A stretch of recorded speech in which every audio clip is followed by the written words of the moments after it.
Jake signs a lease on an $850 apartment and feels like he just won something. He found it on a Tuesday night. Spent 3 hours comparing listings, ran the numbers, and the math seemed obvious. Same neighborhood, same square footage. $350 cheaper per month than the other place on his list. Over a year, that's $4,200 back in his pocket. Over 5 years, that's $21,000. He celebrated with takeout that night. He texted his friend Marcus to tell him about the deal he'd found.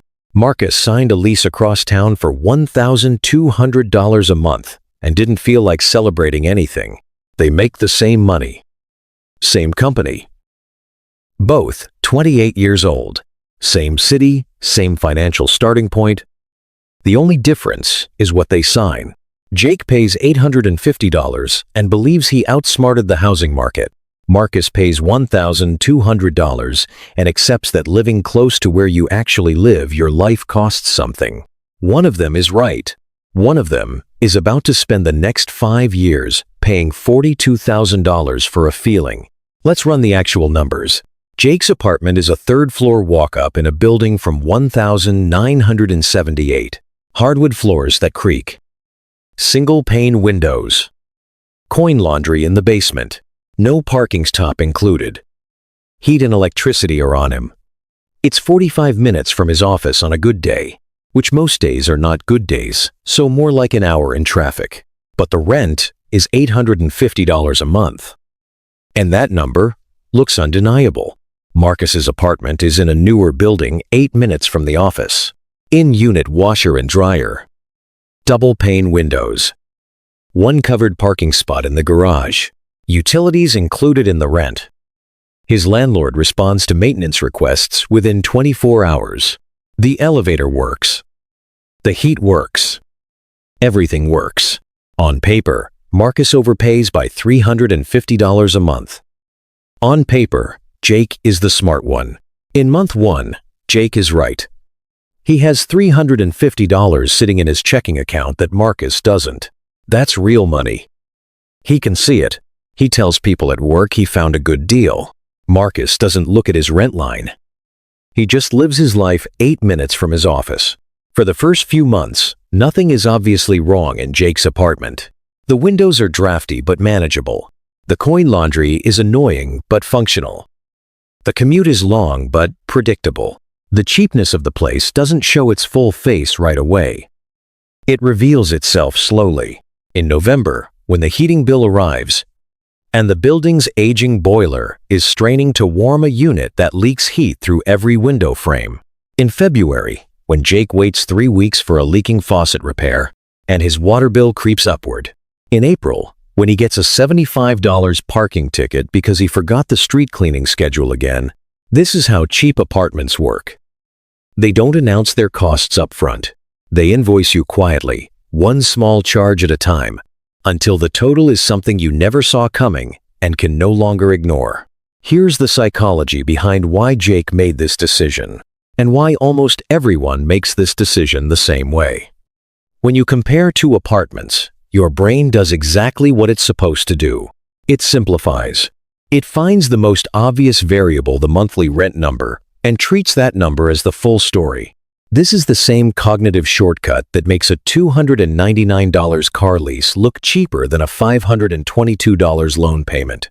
The same one that makes a $30 cable plan with a $20 router rental and $15 in fees look like a $30 cable plan. We are wired to see the headline number and stop reading. Apartments exploit this perfectly. The rent is the headline. Everything else is buried in the conditions of actually living there. And by the time the real costs surface, you've already signed a 1-2 month lease and moved a couch up 3 flights of stairs. You're not walking away. You just absorb it. Jake absorbed $42,000 of it. Let's break that number down layer by layer. The first hidden cost is the one that destroys the math faster than anything else. Transportation. Jake commutes 45 minutes each way. That's 90 minutes a day in the car. Across 22 workdays, Jake spends roughly 33 hours a month commuting. Before we get to what 33 hours of your life is worth, let's talk about what it costs in actual dollars. Jake lives 25 miles from work. One way. 50 miles round trip. 1,100 miles a month just commuting. AAA publishes an annual breakdown of the true cost of driving, accounting for fuel, depreciation, maintenance, and tires. For a typical sedan in urban conditions, the all-in cost runs approximately $0.21 per mile. That's not just gas. That's what every mile actually costs your car when you count everything. 1,100 miles times $0.21 is $231 a month. Every month. 12 months a year. That's $2,772 a year. Jake spends to travel between an apartment he chose because it was cheap and a job he needs to get to. Marcus drives 8 minutes. Maybe 3 miles each way. 6 miles a day. 132 miles a month. At $0.21 a mile, that's about $28 a month in vehicle costs. Essentially nothing. Transportation gap. $203 a month. Then there's parking. Jake's building has no spot. Most nights he finds street parking within a block. But street cleaning days are twice a week. He forgets sometimes. He gets ticketed. Over a year, he accumulates roughly $180 in parking tickets, about $15 a month. And on nights when parking simply isn't available near his building, event nights, winter storms, street construction, he pays a garage. That runs another $25 a month on average. Parking, $40 a month. Transportation total Jake left off his comparison spreadsheet, $243 a month. Now utilities. Marcus's rent includes heat, hot water, and basic electricity. His monthly utility cost beyond what's built into rent is $0. Jake pays for everything. And he pays more than he budgeted for, because the building he chose was built before energy efficiency was a design priority. A well-insulated modern apartment typically runs $80 to $100 a month in utilities for a one-bedroom. Jake's apartment original single-pane windows, aging HVAC, poor weather stripping throughout, runs $155 to $175 a month. During winter months in this city, that number spikes to $200 or more. In summer, the window unit he bought to survive the heat runs constantly because there's no central air. Averaged across all 12 months, Jake's utilities run about $165 a month. The baseline for a well-built comparable apartment would be $90. His penalty for the 1,978 building, $75 a month. Now the smaller costs. The ones that feel trivial one by one and add up quietly in the background. Coin laundry. Jake pays $2.25 to wash and $2.25 to dry. He does 2 loads a week. That's $4.50 per session. 9 sessions a month, $40.50 a month. Marcus runs his laundry in his apartment whenever he wants. Cost included in rent. $40 a month. Maintenance-related out-of-pocket costs. This category is the one people most consistently underestimate because it's irregular. But in cheap, poorly managed buildings, it averages out to something real every single month. This past year, Jake bought 2 space heaters when the building heat went out for 5 days in January, $160. He replaced a shower curtain rod the landlord refused to address, $35. He bought ant traps and pest treatment for a recurring problem in the lower units, $55. He's been running a dehumidifier continuously since June because basement moisture works its way up through the building, $22 added to his electric bill. Spread across 12 months, that's roughly $56 a month in maintenance costs that simply wouldn't exist in a properly managed building. $56 a month. Let's build Jake's actual monthly cost. Rent, $850. Commute vehicle costs, $203. Parking, $40. Utilities premium over baseline, $75. Coin laundry, $40. Maintenance out of pocket, $56. Total, $1,000 $264 a month. Marcus pays $1,200 a month. Flat. Everything included. Jake thought he was saving $350 a month. He is actually spending $64 a month more than Marcus. He didn't find a deal. He found a number that looked like a deal and stopped reading. Let's run this forward. By end of year 1, Jake has spent roughly $15,168 in total real housing costs. Marcus has spent $14,400. Jake is $768 behind. He doesn't feel it as a single number because it arrived in pieces. He feels it as a vague sense that his money doesn't stretch the way he expected. By year 3, Jake's total real spend is $45,504. Marcus has spent $43,200. Jake is now $2,304 behind the position he thought he'd be in, and rental rates in their area have climbed.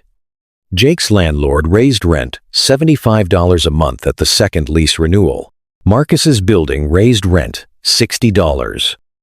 The gap is growing, not shrinking. But the dollar gap is not the main story. Not even close. Let's talk about time.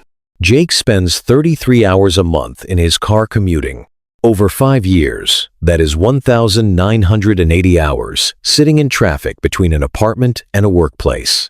1,980 hours.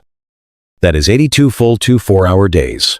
Measured only in waking hours, it is roughly 5 months of active human life. Gone. In a car. Between a cheap apartment and work, Marcus is home in 8 minutes. His total commute time over 5 years is negligible. The time Jake loses, Marcus keeps. Here's how you put a dollar value on time. Not an emotional value, not a philosophical one. A dollar value. The U.S. Bureau of Labor Statistics estimates that the median American worker generates approximately $28 in economic value per hour. That's not what Jake earns at his specific job. That's what the market says an hour of productive adult time is worth. Now Jake is not freelancing in traffic. He's driving. So the relevant question isn't what Jake earns per hour. It's what he could do with 33 hours a month if he had them back. Conservatively, meaning most of that time goes to rest, life admin, and things that aren't economically productive. If even 25% of those recovered hours were put towards something that generates value at $15 an hour, that's 8.25 hours a month worth $124. Meaningful. But not the headline number. The full-time value, 33 hours a month times 5 years is 1,980 hours. At $14 an hour below federal minimum wage in most states, those hours are worth $27,720. At $17 an hour, they're worth $33,660. At $22 an hour, still below the national median, they're worth $43,560.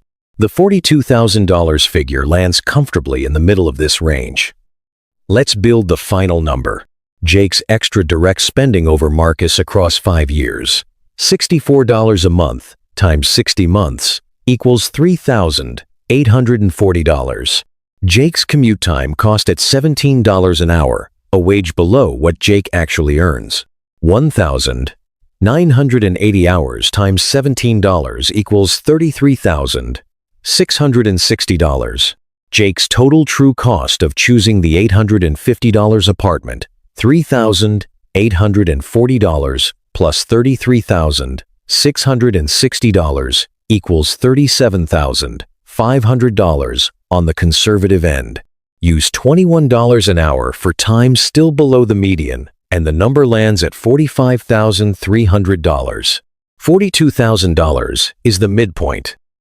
And it's the cost of a single Tuesday night decision where Jake stopped calculating before the math was done. Now let's talk about what Marcus does with that time. Because this is where the story doesn't just hold, it accelerates. Marcus has 33 hours a month that Jake doesn't. He doesn't use all of it productively. He watches TV. He sleeps in on Saturdays. He takes long walks. He reads. He's not a machine. But he has something Jake doesn't have: margin. Room in his life for things to happen. In year 2, Marcus picks up a freelance project through a professional contact he met at an industry event he could actually attend on a Wednesday evening because he was home by 5:30. That work pays him $350 a month for roughly 7 hours of effort. Over the following 3 years, that's $12,600 in additional income. Income he earned specifically because he had the time and the energy that a short commute gave him. Is Marcus unusually ambitious? Not particularly. He just had space in his life where Jake had none. By year 4, Marcus's consistent sleep, lower stress, and professional availability result in a performance review that Jake, running on commute fatigue and perpetually tight schedules, doesn't match. Marcus's promotion comes 6 months before Jake's. The salary gap over 18 months, roughly $5,400. The compounding effect of living 8 minutes from work versus 45 minutes from work over 5 years is not a line item on any lease, but it shows up in income, in opportunity, in energy, and eventually in net worth. Jake saved $350 a month on rent and lost ground in nearly every other financial category. Now here's the part I have to include, because if this video only showed you why cheap apartments are a trap, it would be doing what most financial content does, making the argument land by leaving out the other side. Cheap apartments are not always the wrong call. If you don't own a car and your city has genuine public transit, the transportation math changes entirely. A subway commute that costs $3.50 and takes 30 minutes is not the same as a car commute costing $200 and taking 45. In cities with dense transit, New York, Chicago, Boston, Washington, living farther from work can make real financial sense, even after accounting for the full commute picture. The vehicle cost calculation simply doesn't apply. The time cost is still real, but the dollar gap shrinks significantly. If your income is constrained and $350 a month is the difference between making rent and not making rent, this isn't an optimization problem. It's a survival problem. Taking the cheaper apartment when you need the cheaper apartment is not a mistake. It's arithmetic. This video is about people who have the choice between 2 viable options, not people who don't. If the cheap apartment happens to be well maintained, utilities included or highly efficient, walking distance from transit, and close to where you spend most of your time, it may genuinely be the better deal. Rent price and total cost are different numbers. The trap is treating them as the same number. And if you're in a clearly transitional period between jobs, building savings, planning to leave the city in 18 months, a cheaper apartment you endure for a defined window, while building a financial cushion is smart, not careless. Short-term discomfort for a specific goal is different from making the cheap apartment a permanent financial habit. The lesson isn't that expensive is better. The lesson is that cheap is never just cheap. Here's the question almost nobody asks before signing a lease. Most people walk into an apartment showing asking, "What's the rent? What's included? Is it available when I need it?" Those are fine starting questions. But the question that actually determines what the apartment will cost is different. What is my all-in monthly cost of living here? To answer that honestly, you need to calculate commute costs in actual dollars per month. It's not that far.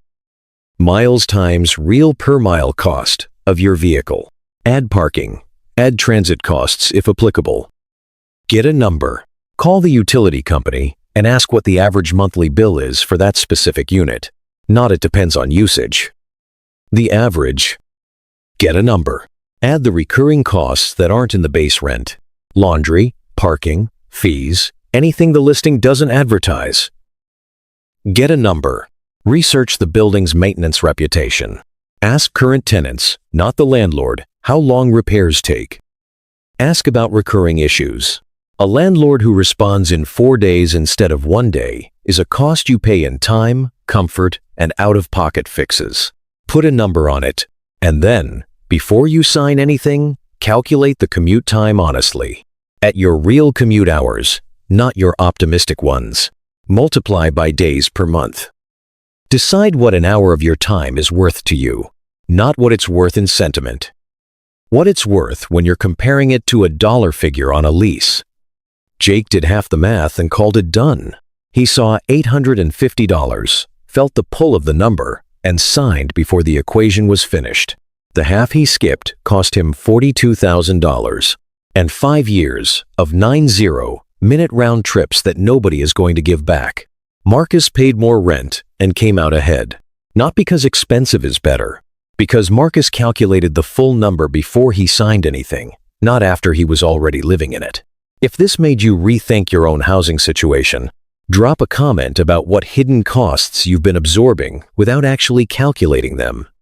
And if you want more of this, the numbers people don't run before making the decisions that end up defining their financial lives, subscribe before the next one. Because the gap between what something costs and what it looks like it costs is almost always wider than you'd expect. And the only way to close that gap is to finish the math.